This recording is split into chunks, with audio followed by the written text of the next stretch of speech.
अस्सलाम वालेकुम viewers, welcome to the students platform. Viewers, आज हम पढ़ेंगे एक्सपेरिमेंटल साइकोलॉजी पीस 402 के लेसन 5 को। इससे पहले कि लेसन स्टार्ट करें, आप लोगों से कैसे चैनल सब्सक्राइब करें, साथ ही बेल के आइकन को भी प्रेस कर दें। अच्छा व्यूअर्स, आपको बता दूं, कोई लफ्ज़ मैं गलत बोल जाता हूं या फिर मैं कोई चीज़ बीच मिक्स कर जाता हूं तो उसको इग्नोर कर दीजिएगा, क्योंकि मैं काफ़ी देर से लेक्चर बना रहा हूं और बिल्कुल थक चुका हूं, लेकिन फिर भी टाइम कम है और बहुत सारे सब्जेक्ट्स को मैंने कवर करना है। लेसन स्टार्ट करते हैं। हमारा लेसन 5 टॉपिक 17 से शुरू करेंगे। वेरिएबल्स। पहले तो सबसे वेरिएबल की डेफिनेशन, ऐसा एलिमेंट जो कि तब्दील हो सकता है या वैल्यू जो है, एक वैल्यू के तब्दील होने से दूसरी वैल्यू में तब्दीली आती है। ऐसा एलिमेंट जो तब्दील हो सकता है या ऐसी वैल्यू जिसकी में तब्दीली आने से दूसरी वेरिएबल में तब्दीली आती है, दूसरी वैल्यू में तब्दीली आती है, उसे वेरिएबल कहते हैं। वेरिएबल की टाइप्स हैं डिपेंडेंट, इंडिपेंडेंट। सबसे पहले इंडिपेंडेंट को देखते हैं, जो टेम्परेचर हो गया, शोर हो गया, लाइट हो गई, जिसको हम कंट्रोल कर सकते हैं, कम ज़्यादा कर सकते हैं। डिपेंडेंट जो कि इंडिपेंडेंट पे डिपेंड करता है। जिस तरह शोर ज़्यादा होगा तो सर दर्द ज़्यादा होगा, टेम्परेचर ज़्यादा होगा, गर्मी ज़्यादा होगी तो हम किसी चीज़ पर कंसंट्रेट नहीं कर पाएंगे। तो डिपेंडेंट क्या है? कंसंट्रेट करना, सर दर्द, ये डिपेंडेंट वेरिएबल हैं। इसको हम खुद से कंट्रोल नहीं कर सकते, क्योंकि ये इंडिपेंडेंट पे डिपेंड करते हैं। इंडिपेंडेंट के कम या ज़्यादा होने से इनको फ़र्क पड़ता है। नेक्स्ट है 3, कंफाउंडिंग वेरिएबल। ऐसे वेरिएबल जो इंडिपेंडेंट से हट कर होते हैं, रिजल्टेंट जो कह रहा है कि रिजल्ट्स पर असरअंदाज होते हैं। शोर को कम या ज़्यादा करके सर दर्द को ऑब्जर्व किया जाता है। तो इस दौरान हो सकता है कि सर्दी की वजह से भी सर दर्द में इजाफा हो रहा हो। ये जो सर्दी की वजह से इजाफा है ना, इसको कंफाउंडिंग वेरिएबल कहते हैं, क्योंकि इसको हम स्टडी तो नहीं कर रहे हैं, हम शोर को और सर दर्द को स्टडी कर रहे हैं, लेकिन जो तीसरी चीज़ आ गई वो सर्दी सर्दी है, ये कंफाउंडिंग वेरिएबल कहलाएगा। आगे है एक्सट्रोनियस वेरिएबल। ऐसे वेरिएबल जिनको हम स्टडी तो नहीं करते, लेकिन वो हमारे रिजल्ट को इफ़ेक्ट करते हैं। टाइप्स हैं इनकी कुछ के सिचुएशनल वेरिएबल, जो कि सिचुएशन के अंदर आ जाते हैं। नॉइज़ हो गई, टेम्परेचर हो गया। उसके बाद पार्टिसिपेंट वेरिएबल है, पर्सन वेरिएबल, जो बंदे बीच में इस उनके हो सकता है कि जो बंदा एक्सपेरिमेंट कर रहा हो वो ही खुद ही उसका जहन इस तरह का हो कि वो इफ़ेक्ट कर रहा हो अपने एक्सपेरिमेंट को, उसका तरीका इस तरह का हो। और डिमांड जो है, करैक्टरिस्टिक्स जो हैं इस तरह की हैं। लैब का इक्विपमेंट इस तरह का है, एनवायरनमेंट इस तरह का है, जो कि उसके वेरिएबल दूसरे जो असल वेरिएबल्स हैं उनको इफ़ेक्ट कर सकते हैं। टॉपिक 18 है वेरिएबल्स टाइप्स। इसी को कंटिन्यू कर रहा है कि इसके अंदर कह रहा है कि दोबारा, अच्छा इसके अंदर ना सेम चीज़ों को रिपीट कर रहा है बार बार। जो हाईलाइटेड इंपॉर्टेंट चीज़ें हैं वो मैंने हाईलाइट कर दी हैं। डायरेक्ट मेथड है और इनडायरेक्ट मेथड है, इसको आप देख लीजिएगा। एमसीक्यू के वाले से इंपॉर्टेंट है, इसलिए मैं इनको ज़्यादा एक्सप्लेन नहीं करूँगा। हम स्टार्ट करेंगे यहाँ से। कंट्रोल वेरिएबल को भी देख लीजिएगा। कंट्रोल का मैंने आपको बताया कि इंडिपेंडेंट वेरिएबल जो वो कंट्रोल वेरिएबल होता है, जिसको हम कम ज़्यादा कर सकते हैं अपनी मर्ज़ी से, कंट्रोल्ड होता है जो। टॉपिक 19 है interaction between variables, concept of interaction. दो इंडिपेंडेंट वेरिएबल अगर एक डिपेंडेंट वेरिएबल पर असरअंदाज हो रहे हैं, एक इंडिपेंडेंट वेरिएबल का असर कम या ज़्यादा होने से दूसरे इंडिपेंडेंट वेरिएबल का असर भी कम या ज़्यादा हो सकता है। ये बार बार लफ्ज़ आ रहे हैं और आगे भी इस्तेमाल हो गए, डिपेंडेंट और इंडिपेंडेंट। मैं आपको एक दफ़ा फिर इनके डिफ़ाइन कर दूं कि डिपेंडेंट वेरिएबल होते हैं जो कि इंडिपेंडेंट पर डिपेंड करते हैं, जिनको हम खुद से अपनी मर्ज़ी से कंट्रोल नहीं कर सकते। लेकिन जो इंडिपेंडेंट होते हैं वो, जिस तरह टेम्परेचर हो गया, लाइट हो गई, शोर हो गया, ये इंडिपेंडेंट वेरिएबल्स हैं जो कि डिपेंड नहीं करते किसी भी चीज़ पर।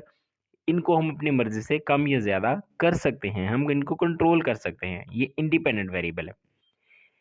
एक इंडिपेंडेंट वेरिएबल का असर कम या ज़्यादा होने से दूसरे इंडिपेंडेंट वेरिएबल का असर भी कम या ज़्यादा हो सकता है।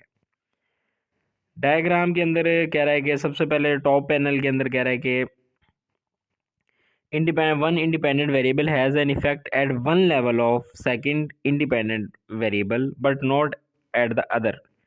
मिडल पैनल में कह रहा है कि one very independent variable has a stronger effect at one level of the second independent variable then at the other. Last में जो है ये कह रहा है क्रॉस हो रहा है, तो ये एक दूसरे के इफेक्ट को अपोज कर रहे हैं, ठीक है, कैंसिल कर रहे हैं दोनों वेरिएबल एक दूसरे के इफेक्ट को।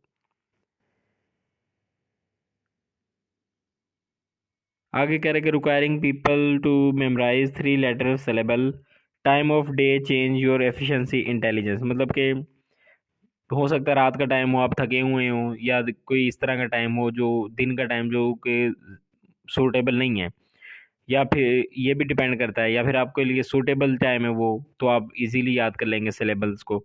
इसी तरह अगर आप ज़्यादा इंटेलिजेंट है तो आप जल्दी याद कर लेंगे, अगर इंटेलिजेंट नहीं है आप इतने तो सिलेबल को जल्दी याद नहीं कर पाएंगे।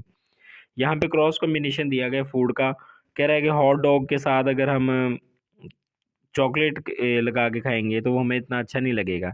आइसक्रीम के साथ हम मस्टर्ड या आप मायोनीज़ कह लें लगा के खाएंगे, वो भी हमें अच्छा नहीं लगेगा। लेकिन अगर हम हॉट डॉग के साथ मस्टर्ड या मायोनीज़ लगाएंगे तो उसका टेस्ट अच्छा होगा। इसी तरह आइसक्रीम के साथ अगर हम चॉकलेट लगा कर खाएंगे तो इसका टेस्ट हमें अच्छा लगेगा। टॉपिक 20 है इंटरेक्शन बिटवीन वेरिएबल्स। सेम इसके अंदर भी तकरीबन वही चीज़ है। यहाँ पे हम जो इसके अंदर पढ़ेंगे वो ये है कि रिपोर्ट या स्टडी है एक साइंटिस्ट की, एक साइकोलॉजिस्ट की। उन्होंने कहा था व्हेन गॉड सैंक्शन किलिंग,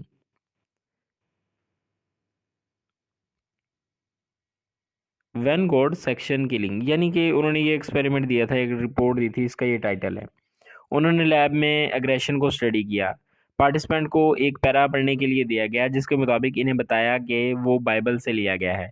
दूसरा काम जो पार्टिसिपेंट ने करना था, इन्हें कहा गया कि वो पैरा पढ़ने के बाद एक बटन प्रेस करें और इनके सामने बैठे लोगों के कानों में तेज़ आवाज़ सुनाई देगी। किसी ने ज़्यादा ज़ोर से बटन प्रेस किया, जिसको वो पैरा पढ़ने के बाद ज़्यादा गुस्सा आया उसने ज़्यादा ज़ोर से बटन प्रेस किया, जिसको गुस्सा नहीं आया उसने नॉर्मल बटन प्रेस किया। इसमें दो इंडिपेंडेंट वेरिएबल्स हैं, सोर्स जो पैरा जो कि बाइबल से लिया गया है, दूसरा इंडिपेंडेंट ये था कि पार्टिसिपेंट खुदा पर यकीन रखते हैं या नहीं। जब इन्हें बताया गया कि पैरा बाइबल से लिया गया है तो खुदा पर यकीन रखने वाले लोगों ने खुदा पर यकीन रखने वाले और ना रखने वाले लोगों का बिहेवियर सेम था। उन्होंने एक ही तरह बटन प्रेस किया। लेकिन जब इन्हें यकीन कराया गया कि ये पैरा बाइबल से लिया गया है, पहले तो कहा बाइबल से पैरा नहीं लिया गया, उस टाइम जो बंदे खुदा पर यकीन रखते थे और जो नहीं करते थे उनका बिहेवियर सेम था। लेकिन जब बताया गया कि पैरा जो है, जो आपने पढ़ा है अभी पैराग्राफ, वो बाइबल से लिया गया है, तो जो खुदा पर यकीन रखते थे उन्होंने ज़्यादा ज़ोर से बटन प्रेस किया। नेक्स्ट हमारा टॉपिक 21 है इंटरेक्शन बिटवीन वेरिएबल्स। यहाँ पे एग्जांपल बयान कर रहा है कि हमने पढ़ा था कि सोशल लोफिंग जो है, जिसमें लोग ठीक तरह परफॉर्म नहीं करते, यानी कि आपको बताया मैंने कि अगर ग्रुप के अंदर लोग परफॉर्म कर रहे हैं तो वो दूसरों की रिस्पॉन्सिबिलिटी दूसरों पे डाल देते हैं कि चलो बाकी भी तो कर रहे हैं ना काम, मुझे क्या ज़रूरत है करने की। इसको सोशल लोफिंग कहते हैं। एक बंदा जब ग्रुप में काम करता है तो अपनी जिम्मेदारी दूसरों पर डाल देता है। ब्रिकनर ने और इनके कोलीग ने कहा कि ये चीज़ इंसान पर डिपेंड करती है कि इसके काम में कितनी इन्वॉल्वमेंट है या वो इसमें कितना इंटरेस्टेड है। इसका इंटरेस्ट ज़्यादा है तो वो ग्रुप में भी बेहतर तरीके से परफॉर्म करेगा। ये चीज़ सोशल लोफिंग को कम कर देगी। व्यूअर, ये था आपका लेसन जो कि कंप्लीट हो चुका है। यहाँ पे वो एग्जांपल दी हुई है जो ऊपर मैंने आपको बताई थी। मिलते हैं जल्दी अपने, ये जितनी भी डिटेल है ना, वो ये सारा एक्सपेरिमेंट ही है जो मैंने आपको बिल्कुल सादा और सिंपल अल्फाज में बता दिया है। लेसन कंप्लीट हो गया है। मिलते हैं नेक्स्ट लेसन में। टिल देन टेक केयर, अल्लाह हाफिज़।